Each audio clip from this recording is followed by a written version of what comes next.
Hello everyone, thanks for tuning in. Let us learn from the skeleton words to stop you from falling to hell, number 13 today. To avoid going to hell to the of the bloody pond, you should do the skeleton meditation. Even if the other person becomes a skeleton, will you still be able to love his or her soul? Thank you, Lord God. Have you ever heard of a skeleton meditation? Master Okawa mentions it, and originally, apparently, it comes from Buddhism. So back then, Buddhist seekers or Buddha's disciples, when they were doing training, their main training is to let go of worldly attachments. And for young trainees, sexual desires was one of the hard desires to overcome. So Buddha taught those people to do. It's kind of really grotesque in a way, but Buddha taught his disciples to go to a graveyard. And back then, I guess human rights isn't as established as it is today. So when poor people died, especially from the lower class, they were just thrown in a hole. And they weren't properly buried, or they didn't properly conduct memorial services, and a dead body was just rolling over on the ground.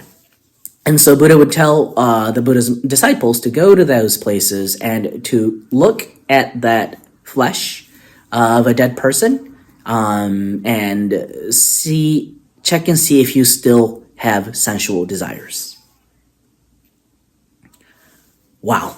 So skeleton meditation doesn't mean for you to actually go see a dead body, but it means to do it in your meditation, so in your imagination. So let's say that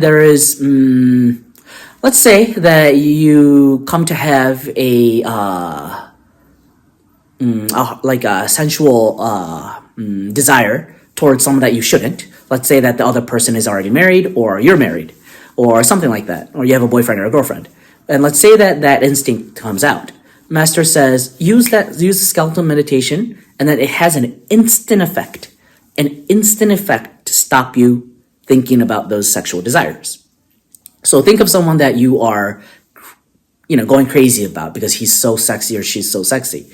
And imagine that his skin is being flayed. I'm sorry, it's tough, but if your sensual desires can't be controlled, imagine that their skins are being flayed and his muscles and his meat are all rottening, and he or she just ends up as a skeleton.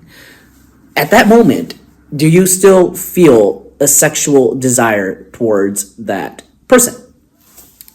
And genuine love it's not about a physical connection only. Genuine love is way more than that. It's about, will you still be able to love that person's soul?